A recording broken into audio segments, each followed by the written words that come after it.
They don't think you could do it, but tell you to try when they talk. All I hope had to keep it alive. Spend a day in the Bronx, but you wouldn't survive. Can be low when I pop out, they know I've arrived. I go have conversations with Zoe, he gon' tell me pull up and come say what you know. I've been up, I can count all them days in a row. We don't say what we do, we be making the show. They say I'll be the voice of the Bronx. We have Bronx Slam with the guys that are out here. Can I get a Leave them all right where they at. Try to diss me, I bet I don't even react. Put a show on, I bet you somebody gon' I pick me a book up and drink me some water, invest in the stock. Go outside your box. Take that path. So I'm the self-proclaimed king of the sidewalks. For me, there's the streets and the sidewalks, and I feel like where we come from, you got to make a choice. You can't pretend to be in one and pretend to be in the other. You got to make a choice. You feel me? Serve two masters. So yeah. So for me, I got brothers in gangs and all that. My old brothers. So that was never for me. So for me, for this platform and my message, is always letting kids know, like, stand where you stand, and that's okay. So if you feel like that's not for you, then I'm the person on the outside being like, that's good. I'm going to give you that validation that the streets is not for you. And it's okay to be on this side. If you love school, sports, library, whatever it is, science, chemistry, whatever it is, I want to give you that validation that that's cool. Facts. For me, because sometimes you got that one person be like, nah, that's corny, or you whack, or you butt, or whatever. And then the peer pressure, right? Then you end up in a situation you don't belong in. Facts. What's going on in the streets right now is a lot of people in situations that they don't belong in. Facts. And a lot of dudes ain't built for it. Like, that's just the facts. Like, they're not built for what they going through, right? I had a situation at school. They told me, oh, I'm not snitching. If you had nothing to do with it, then it's not snitching. If me and you agreed to do something, and then I got caught and I told, that's snitching. But we in school, we not in the streets, right? Yeah. Something happened, and we just need the information. Oh, I'm not a rat, da-da-da. But you had nothing to do with it.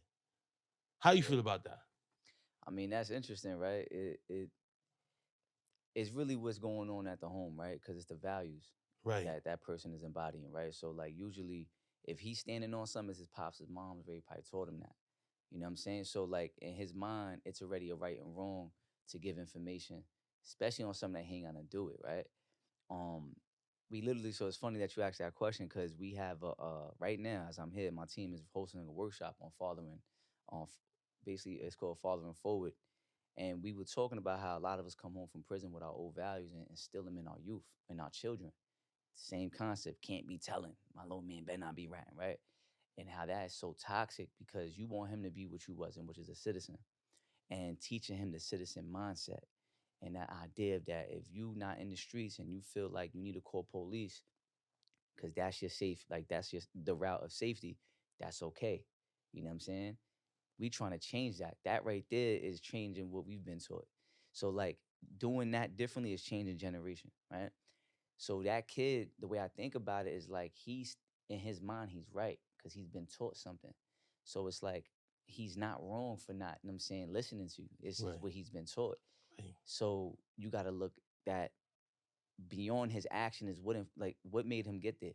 You know what I'm saying? So that's what it is, bro, is he's literally repeating what he's been taught. And it's a big question mark about the house. You know what I'm saying? Right. Who's in the household? Right.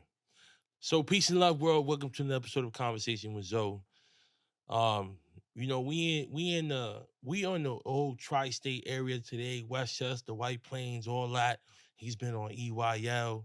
We got Jonathan Alvarez, is the president and chief executive officer of 914 United Inc. From sales to CEO, philanthropist, entrepreneur, and community activist. What's the word, my brother? Great to have you here, man. How are you? How's everything? I'm good, man. A little tired, but I'm here. I'm happy to be here. Thank you for, having me on your platform. No, absolutely, man. Shout out to the team and everybody, connecting us, men, men of color in their community doing positive things. So I'm all for it. It aligns with Slice of Excellence and what we got going on. We're going to politic about that more down the road, but say that. I'm happy to see what you got going on for sure. So what makes a credible messenger? I like that question. It's really someone who knows how to leverage their lived experiences to impact change, right? And it's not just drawing on your lived experiences or where you've been through, it's actually where you at and where you're going, right? So we have actually three pillars probably more than three, but three main pillars, right? One is that you have to have been through it, right? You have to have that lived experiences, primarily the criminal justice experiences, right? Or came out of the streets, getting it from the mud, whether he was gang banging, whatever it is, having that experience, but turning that into something positive, right? That's one factor. Two is working towards your second act, right? So the first act, like in my case, I did 13 years, right? 17 or 30, that's my first act. The second act is where I'm going and what I'm doing now. You gotta have that in your catalog to define as a credible messenger. So some people hang on the hat that like, I did 13 years, I was gang banging, I was a big homie, and like that's like 40% of your story. That don't make you truly credible, right? So what we talk about and promote as credible messengers is that you gotta worry about your second act. Where you going in life? You still educating yourself? Are you pursuing your education? Um, and the third pillar, which is very important, is building trust with the community. You know what I'm saying? Being deeply rooted in your community, being known for something positive, right? Not that. And the reason why I say this is because that term credible message has been co-opted. A lot of people identify as it because of that 40% of I did time and all that. But they still outside and they work for nonprofits. You know what I'm saying? So as a credible messenger, they telling two different stories which conflict with each other. They serving two masses. The community don't trust that. You know what I'm saying? They look at that like, yeah, son's still busting plays. He's still over here, but he over here promoting gun violence prevention. But yeah, he over here. Like, so they telling two stories. So this is what I know from when I was an employee working in the field. And now running an agency based on that same premise of being a messenger in community, you got to be tied to the community. They got to trust you and know that you're really serious about that change. Those three elements, for me, is what defines a credible messenger because yeah, it just kind of had to put it in that way. Worry about your second act in terms of working towards something greater. You know what I'm saying? Using your lived experiences to impact change and then ultimately having that trust and being deeply rooted in your community. That's a Right. credible messenger. Powerful.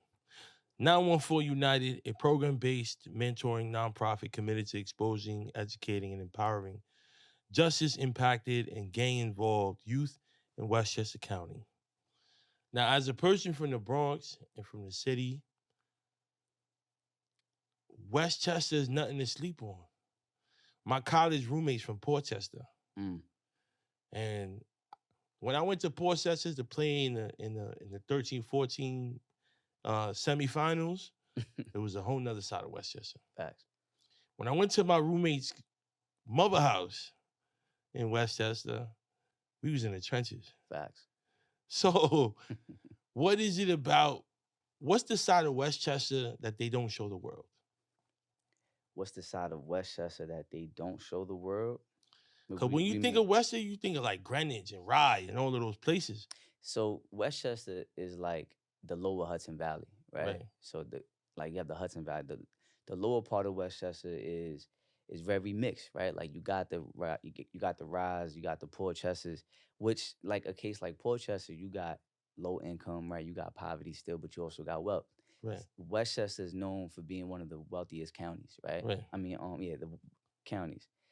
But like you said, the trenches exist everywhere. You know what I'm saying? I look at Westchester specifically, I mean Mount Vernon, Yonkers, and New Road and White Plains as like a combination of the city. You know what I'm saying? So some people might come off like a little bit of the Bronx, some might have a little Harlem swag.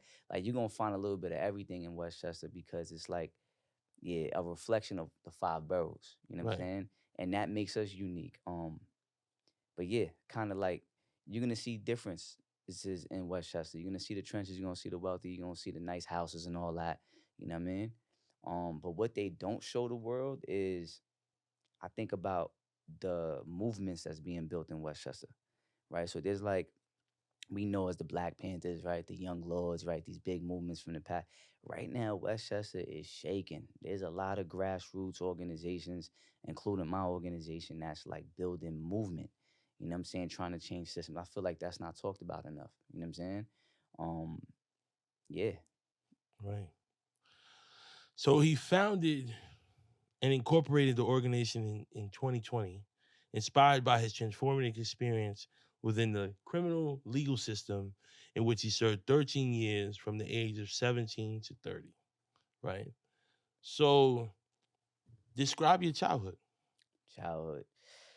Man. Man. Just move closer to the mic. Yeah, I mean, childhood was typical, right? Like I grew up in like my pops and my moms didn't have the same household, right? So I lived in two homes more or less, bounced back and forth. Where I was out with my moms, I had my step pops, right? Me and him wasn't really too connected. So my childhood was more like getting two different experiences, right? My pops was outside. He was a bricklayer getting to the bag. I'm talking about he was like, in the elites with it. So I got to see luxury. I got to see the Benzes and the Rollies, right? But he was more traditional Dominican brother who dressed in slack shirts and he was real classy. And then living, specifically in the Southwest Yonkers, like I got to see the trenches. You know what I'm saying? So I always felt like that made me wise because I kind of got two perspectives, right, of the world. And as a young kid, I was into sports. I was known to playing baseball at one point. Then basketball became my thing. Um, I felt like my childhood really changed after losing my father to the system, right? So even though, I was only with him on weekends or summertime, he was like my hero, you know what I'm saying? So losing him for me was like is a change in my childhood. Cause now I ain't got that positive male or that, male figure in my life where I started to, just do certain things, right? Like now I'm not listening to my moms. Now I'm cutting school, right? Like that authority was missing for me. And little as the story, goes, man, by the time I'm 12, 13, I'm selling drugs already, right? So my childhood starts to get tainted as I'm getting close to the streets as a result of losing my father. You know what I'm saying? So that balance was taken away from me. Um, but yeah, sports, I mean, typical manhunt tag, right? I was a young kid. I feel like I was more innocent at one point. Me and my brothers were running around wilding, you know what I'm saying, as a kid doing young things, but felt like I started to graduate more after losing my pops. So my childhood changed until I hit my teens is where like, things got a little more serious, you know what I'm saying? More Right. suspensions, more fights, you know what I mean? Um, that's kind of like how I could say it. Right. Yeah. You said you lost your dad to the system? Facts, the feds. The feds, okay. Yeah. So your father went to prison. He went to feds for like about 4 years and then was deported to DR. Okay. So he was, didn't see him for like 20 some years.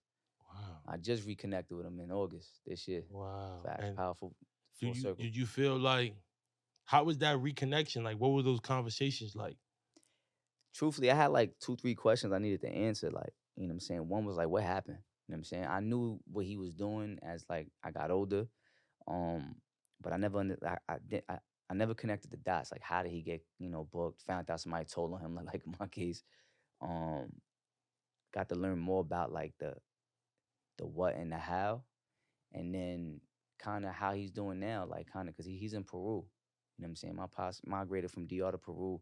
He was getting into some gold mine businesses, but it was like a big question mark. Like, why Peru? Like, how did you end up here? Like, I want to know like what was your case like? I want to hear more about that because I always imagined like my pops doing time, like Right. while I was doing time, trying to figure out like was he respected? How did he move? You know what I'm saying? So I was asking a lot of questions like that, just getting all the details for all the years I didn't, know who he was and kind of relearning him and then better understanding why he's where he's at. You know what I'm saying?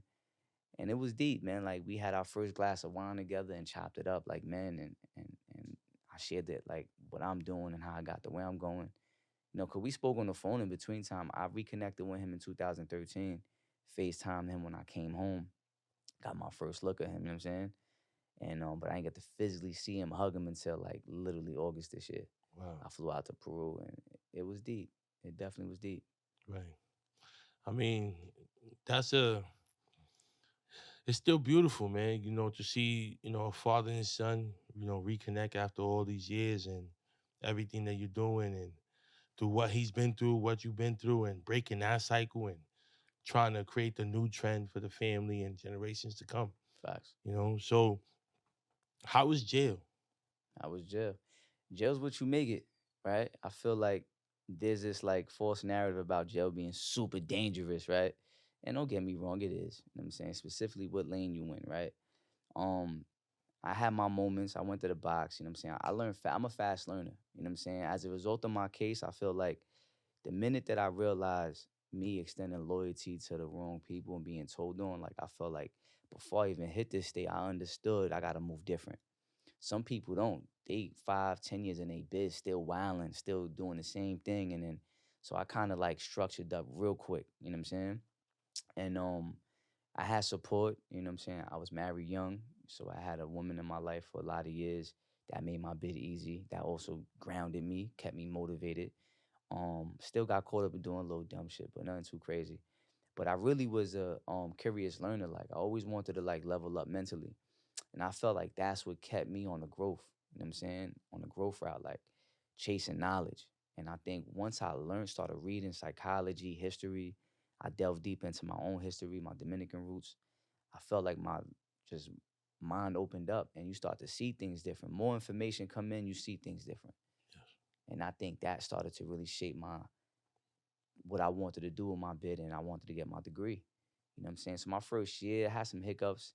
Then my fourth year in, I went to the box for 3, 4 months for a physical situation. That was more me being like impulsive. But in between that and after that, I was on grind time, working out, getting my mind right. Cause I always knew like once you see the like you hit the yard, you see like, yo, all right, this is what they doing. They on gang time, they on politicking, right? They gambling. And immediately I know this is gonna lead to that. That you just do the math, right? So if it's not mathing, you just don't do it. So basically I learned quick and then just got on straight I call smart time. Right. I got on smart time and like just leveled up, and I think that really kind of changed the direction of my bid. I got my GED in prison, I got my associates in prison, I got my bachelor's in prison, you know what I'm saying? And from an elite school though, this is not no rinky dink college program. Like it costs $258,000 to get a degree from Bard College. And I Right. had Harvard professors in front of me, Yale professors in front of me. I became a whole liberal. I ain't gonna hold you. Right. Like understanding capitalism and all the stuff that come with it. But it was really, really enriching. You know what I'm saying? Right. And then I started building a plan. Or So did you vote for Trump? I don't talk politics. You know what I'm saying? I make it clear I'm not really a fan. Right. I could say that, you know what I'm saying, but I don't talk politics. Right. I get it. I try not to. Don't get me wrong. Nah, same here. I get furious. Just to where the cadence and flow was going. Yeah. I figured take a little shot there. Yeah, You know what I mean? like I'm not a fan. Like his politics is not a mine, but it's like it's hard to talk politics because then reason why is because I see a lot of people their source information is social media, right? Right. They don't know about certain policies, certain things that we could go in on and really understand the symbolic meaning of his leadership. Yes. But yeah, I think the other side messed up for so many years that like the trust is lost, right? Credibility gone. Right. So no matter who's stamping that, Right. right? Right. Like I And said earlier. you don't have to say it, but I'm gonna say it. The Democratic Party. Now, 100%. I know my family from Honduras. So my dad says, Democrat is for the people and by the people. He said some shit like that. And I was like, that's why he was a Democrat. Right? I said, okay, cool. But as you start to have businesses, do nonprofit work, get in the stock market, learn the economy, you start to see that a lot of the Democratic ideologies aren't very like transferable. And it's like we keep trying to save people that need to save themselves, right? And the way I look at Democrats is like rappers, right? Every rapper, like somebody gonna come and give me $1 million deal, right? That's how they move, like Optimistic. optimistic, but then delusional too. And you do got to be a little delusional to sometimes to 914 United. You have to be a little like, yeah, you know what I'm saying? But Right. that's like delusional with direction. I say more optimism. Like Right. delusional gives it like you're seeing something that's not there. When you optimistic is like you trying to manifest something. You know what I'm saying? It's like But I see it as a little bit of a hybrid, because the people around you may not be like, 914 United, whatever, what are you talking about? Right? So you just gotta believe in it so much that none of that matters. So I say delusional in a more positive way, where it's like you able to block all of that out and still strive towards what you want to go towards. yeah, right? yeah, facts. Feel me? So did you feel comfortable in jail? 100%. I mean, there was moments. Well, let me rephrase that. Being around our people, being in that yard, there was moments where like I was like, all right, this is survival mode, right? So you kind of bring everything you was taught as a kid and things you're gonna learn in real time to survive. Comfortability. I mean, look, I'll be honest, right? when I realized I had 15 years to do, there was something about my mindset that locked in. You know what I'm saying? I wasn't like I just accepted it. You know what I'm saying? It's kind of like I made my bed, I gotta lie in it. And I was comfortable in that I had to do all that time. And I'm using that time to get myself somewhere that I need to be. Now, being in prison, the physical conditions of it, nah. Like, there's a lot of oppressive things happening. There's a lot of that lock in. There's nights during holidays. Nah, I'm never comfortable with the oppressive part being locked in and seeing a lot of shit going on. That's just ugly. You know what I'm saying? But I think mentally, like what comforted me was like, yo, I did what I did and I gotta keep it pushing. You know what I mean? There's something about my personality. Like I don't like to look back too much into something and try to fix something. I'm like, just keep it pushing. And that could be a trauma response. You know what I'm saying? But yeah, I was comfortable in that. Like, it is what it is. I'm gonna keep it pushing. And then when you also meet family, you meet comrades in there, you meet brothers in there, bro. It's like you find a family in there, bro, for real, that it not to say adds to the comfortability, but like it makes you realize that this is my journey, this is my chapter, this is my world for now. I was fortunate, I could say for now, because I was going home soon, that I just had to appreciate the blessings that were in disguise. You know what I'm saying? A lot of brothers that I call my brothers to this day that are home with me, we celebrating birthdays now. You know what I'm saying? Like, so in those moments, yeah, there was a lot of love and comfort. But of course, like dealing with just the whole structure of prison, bro, being told when to shower, when to eat, how to eat, where to go, how to do things, got to wait for visits that sometimes don't come, right? All that's never comforting. You know what I'm saying? Right. Were you in a gang prior to prison? Not a formal game, I heard, like, how that Yeah. go, block banging type shit, but it was never a gang. I never really felt comfortable pledging allegiance to no gang Right. formally, like, right? Like, Right. I already been told on for a so-called brother. So imagine me having a, you know what I'm saying? Because even like my situation wasn't really my situation. It wasn't my situation. It was somebody else's, right? So I know how I'm gonna respond and I know how I'm gonna handle it when the consequences come, right? So it felt wrong to extend that type of loyalty to a group, to people I may not even like.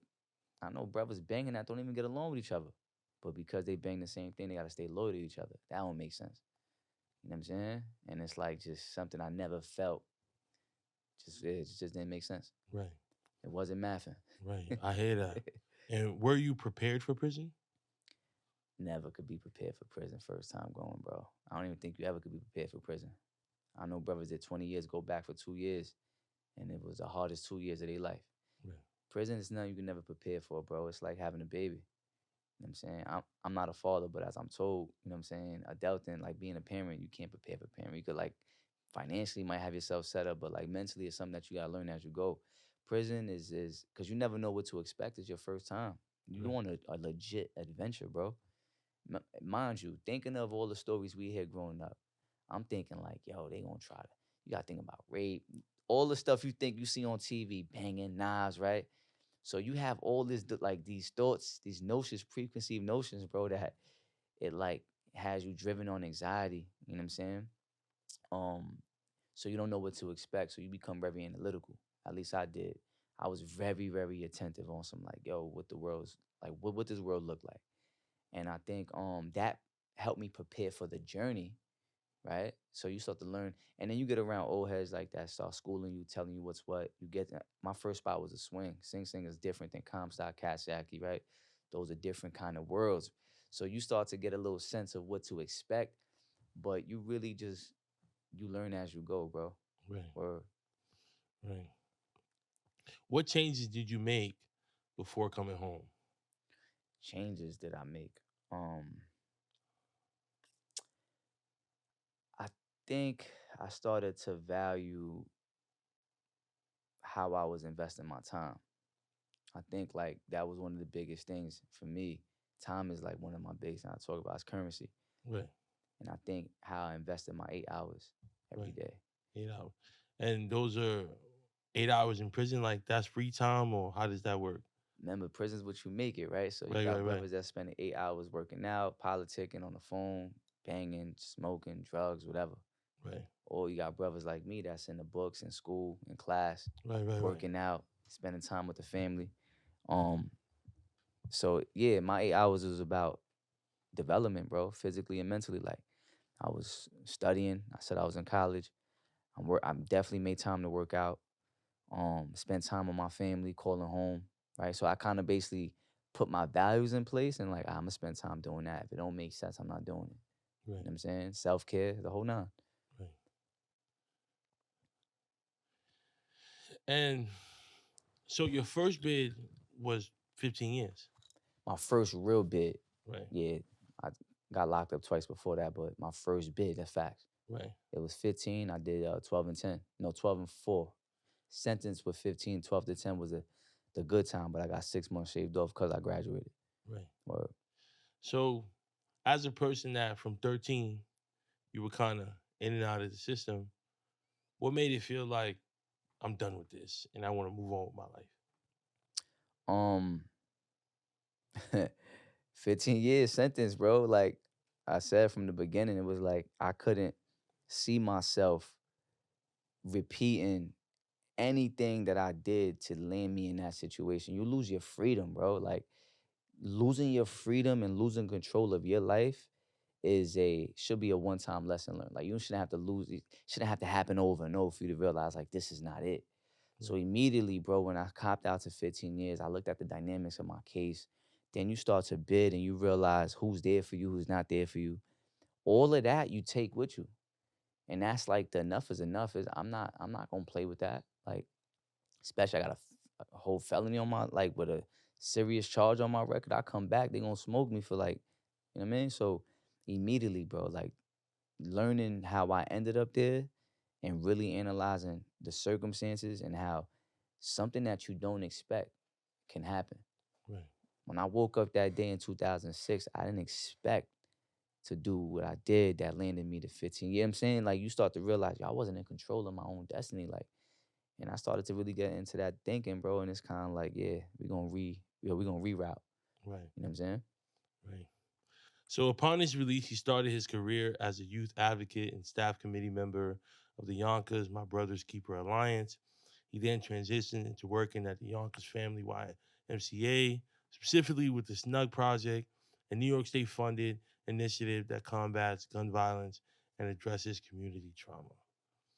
So right there at that point, we come out of prison.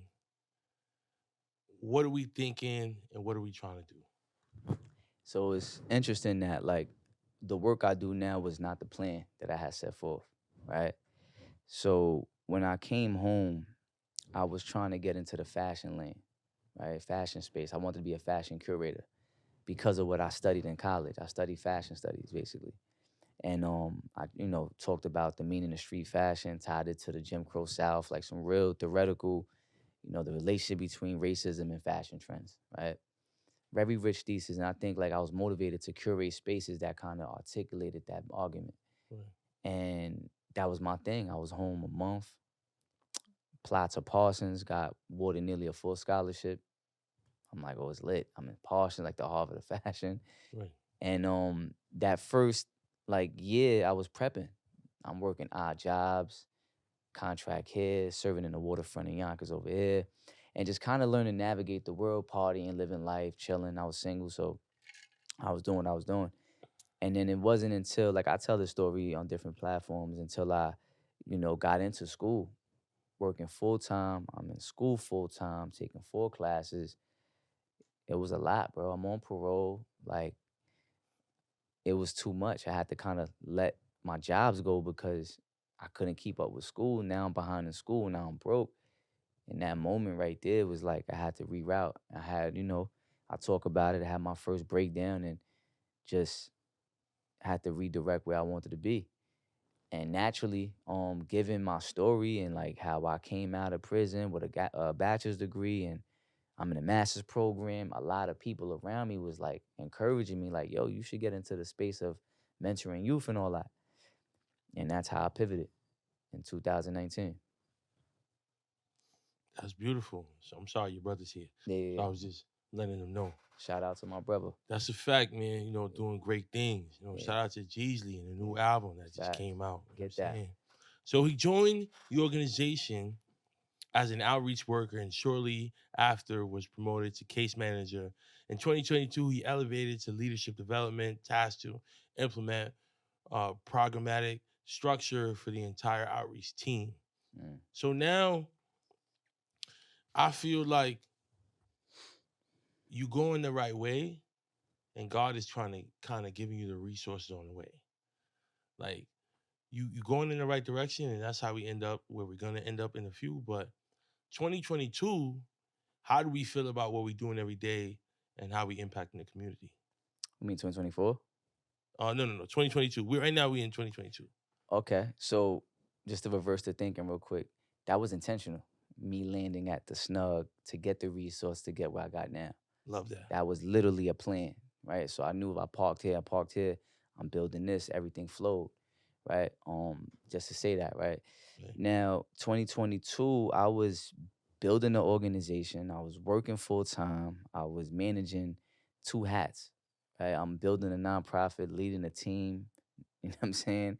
Then full time online, I'm a case manager at one point. First, I was an outreach worker, and then a case manager, and then moved into leadership development, which is helping the snug team with more programmatic development. And it was real. Like we was outside, we was doing a lot of projects, community events. You know what I'm saying? Really, really working, building a brand not only for Snug and the YMCA, but also for what I was doing. You know what I'm saying? And it was tough. It was tough because I'm serving community 8 hours over here, then offline I'm serving community and on weekends over here. So I was in community heavy, stressed out doing it, but it definitely was worth it. Right. So what does community mean to you? Community, that's a good question. I think it's when you have, well, you can mean in 2 ways, right? Community when you bring people together, right? Who's creating, uh, some kind of agreement with each other to create safety, right? To pour into the space that we're in, right? Community could be something like that. But when I'm saying community, I'm talking about like in the streets, in our backyards, in our, where we came from, right? Different neighborhoods, and giving everybody the equal support, services, resources. So community for me is where we are at, our people, our community, again, the neighborhoods that we come from, and the people that we grew up with, basically your roots and everything that comes with that. Right. Right. And we spoke offline a little bit, but you mentioned how important it is to be authentically yourself while you're serving your community. Facts.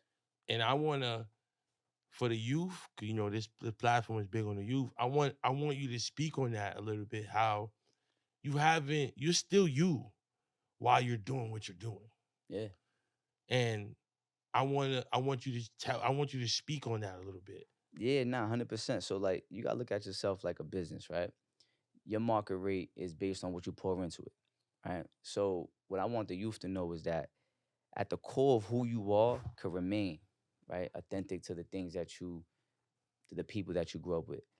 What they gotta work toward, like I did, was build on top of that, add more value to their market rate.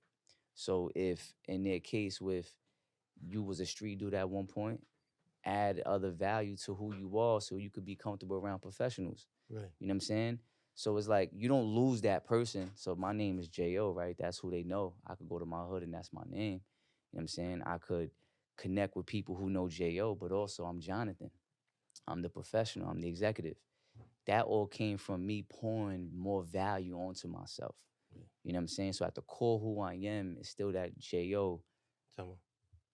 Yeah. Oh, like, what's good, bro? What up, bro?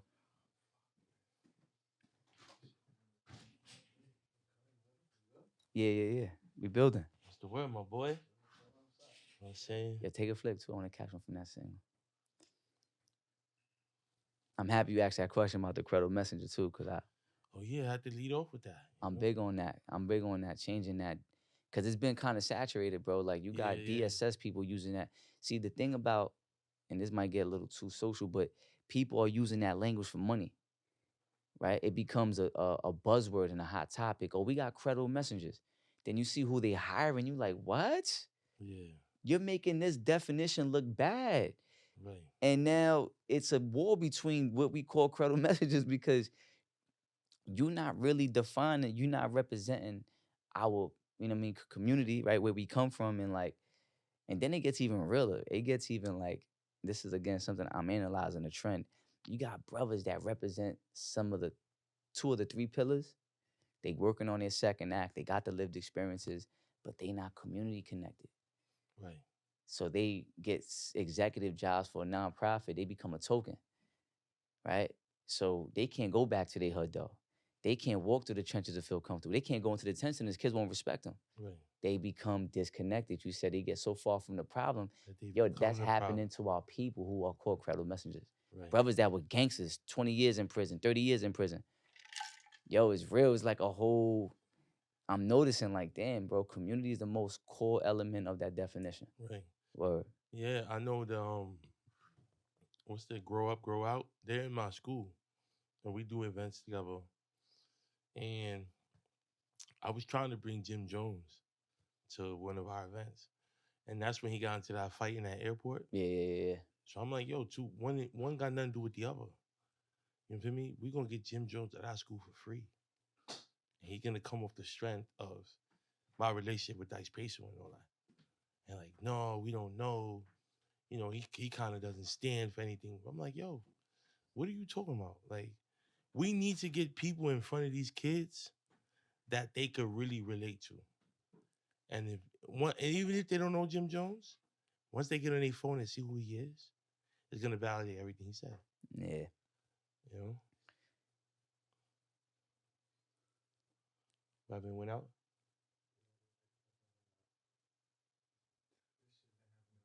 Tired. Yeah. I'm driving with like 29% air in my tire. I got a nail in it, bro.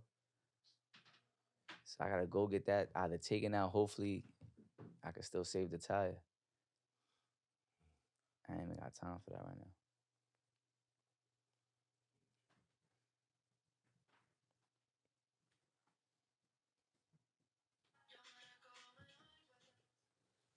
Oh, smells good.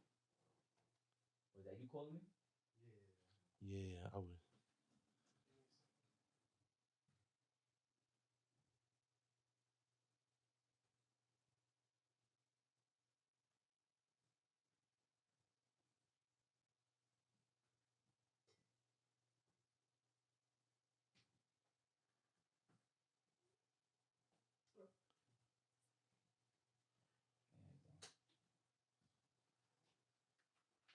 Jeez, what up? Yeah.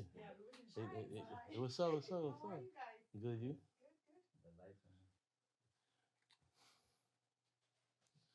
Yo, you just gotta remember how you gonna get to Mount St. Michael every day.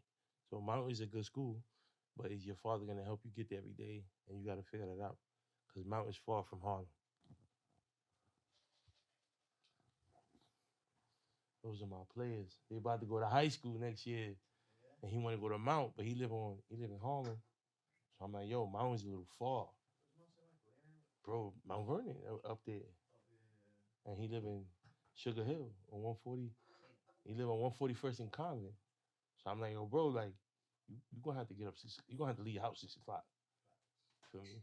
Like, so it sound good, but it's just far. But his father, I'm like, yo, if your father's dropping you off, then it don't matter. You can go anywhere. But I just want you to be ready if you gotta get yourself there every day. Cause that's on you. Feel me? So I'm not gonna tell you, yeah, go to Mount. Nah, you gotta get there every day, bro. So let's see. Let's see if his father help him out. Right. Right. I feel you. You good? That's a lot. All right. So where we were at that, you know, there's credible messages that's not good in their hood no more. Yeah. Facts. You know, so where we're at now is Jonathan also has been appointed by the NY as majority leader. Andrea Stewart Cousins served as one of the 9 board members of New York State Commission of Prison Education, where he will study and develop an effective reentry plan for improving programming and education in the state prison system. So, what that says, it reminds me of a Jada Kiss line in the song Wild with Anthony Hamilton, Mm-hmm. where he's like, why they stop letting niggas get degrees in jail? So, I guess you're a part of that education system in prison where, guys are able to get their education while they're in prison. Facts. And why was that? Was that like defunded or they just stopped letting them or? Nah, so college and prison was defunded basically in '94. Forgot the bill that was written that took away free college. Right, The college program I graduated from was called Bar Prison Initiative, and they privately funded. So right, they was able to leverage that with the state and say like, listen, they even gave them an incentive, right? Like I think they offered X amount of correctional officers and their children like a free access to education, a free degree, in order to bring the actual program into the facility. right, And then because it's not touching taxpayer dollars, it's privately funded, there was no real pushback on that. right, So I came in the era of that program growing and then it being available. right. Right. So I took advantage of that and jumped right in. And that became a huge program. They're 25 years in. They like in eight different facilities. Think they're in other states now. Right. Yeah, well. Right. So now we get to reducing recidivism. Leadership Development Initiative focused on strengthening and building social justice movements in the Hudson Valley. His direct service work and equally preventative and transformative, it aims to address the negative effects of incarceration and heal those who suffer from from them in underserved communities. So I wanna pinpoint the preventative and transformative, right? So a lot of these situations are preventable, right? But even if you do get into those situations like yourself, we got to transform, Facts. right? So what are some of those teachings and steps that we go through in those programs? Yeah, so for the preventative piece is working directly with kids who haven't hit the system yet, right? Right, Kids who we call gang influenced, right? Some of them might be gang involved. They ain't been locked up yet. right, So it has a transformative element too, because you're trying to change the thinking. You're trying to expose them back to the mission statement, expose them to different opportunities, different spaces, different people that can positively influence them and change their thinking. right, Right. The goal of the credible messenger is to again leverage our lived experiences, right? By being in front of these individuals and showing them where we came from and then give them options, right? Because really what it is with these kids is they don't see the different options available to them. So right, our job is to open up pathways that speak to their interests. And once you got their interest, then you can start working on the relationship building and then you work on changing the thinking. right, So one of the services, we have mentorship, right? We assign somebody a mentor, right, who can meet with that person weekly and figure out what are their needs and what are their interests, and then just build on top of that. In addition, we have circle groups, restorative justice driven, right?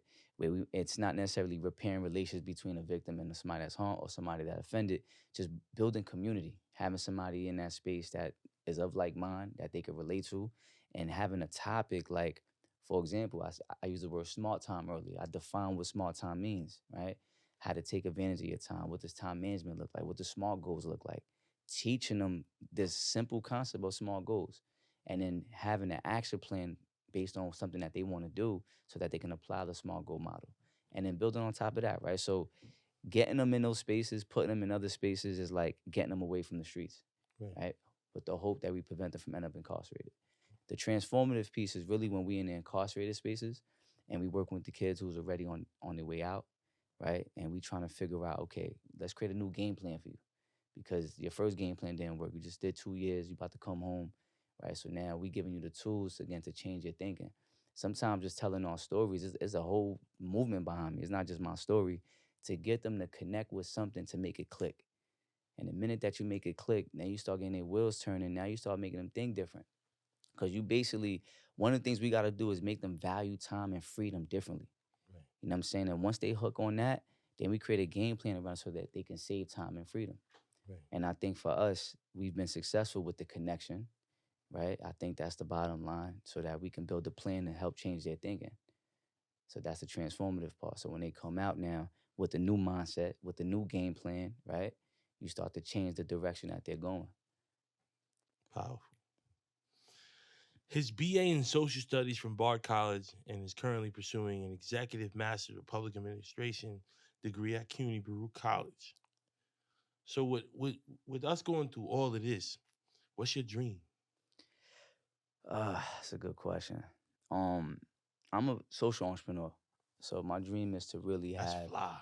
I got to adapt that one.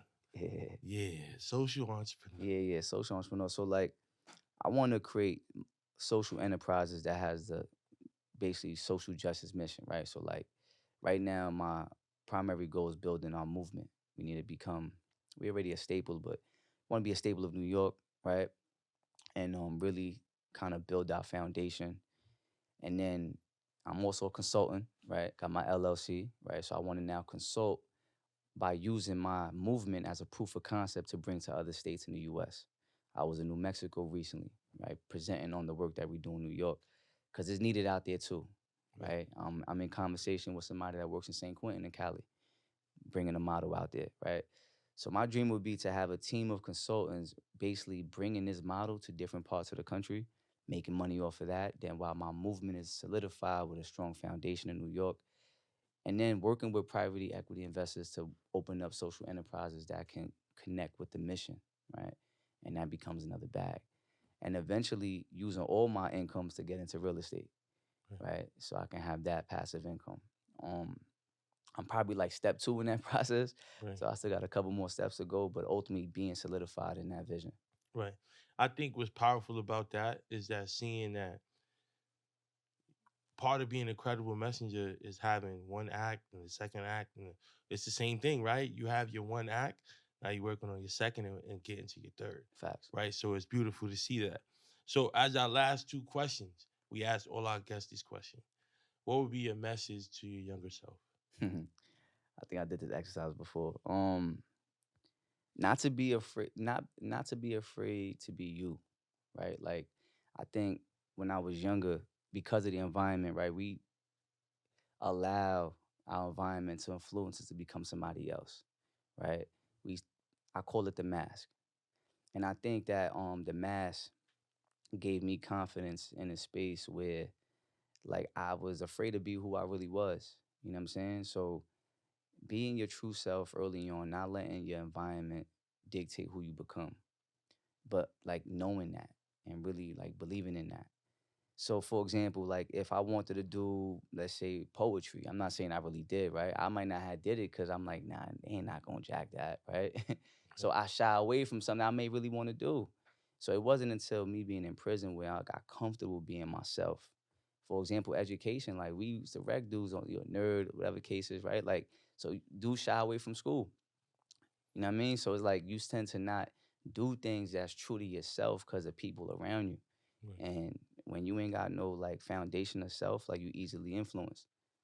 So kind of knowing that and standing on business. Right. Or message to the youth. Damn. Message to the youth. I think take learning more seriously, right? Take education more seriously. Add more value to your market rate. I always kind of look at us like businesses. Just add more value to yourself. Spend more time studying, learning. Challenge your own thinking.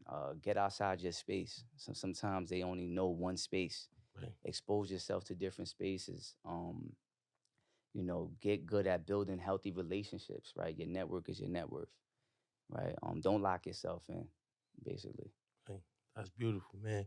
So for everybody, man, make sure you guys like, subscribe, comment. Any shout outs, websites, where we can find you, let us know. Yeah, for sure. So we got a gala coming up, sneaker gala, called Changing the Narrative on November 20th. Beautiful. In Yonkers. You can find the information on our website, www.914united.org. Follow us on Facebook, Instagram, 914united. Just check us out. Come check the movement. Come learn, connect, and we could build. Absolutely, man. So make sure you guys like, subscribe, and comment, and stay tuned for this one. And we 914 United today, man. So I appreciate you for your time, bro. For sure, my brother, for real. And we out. Appreciate you, my boy.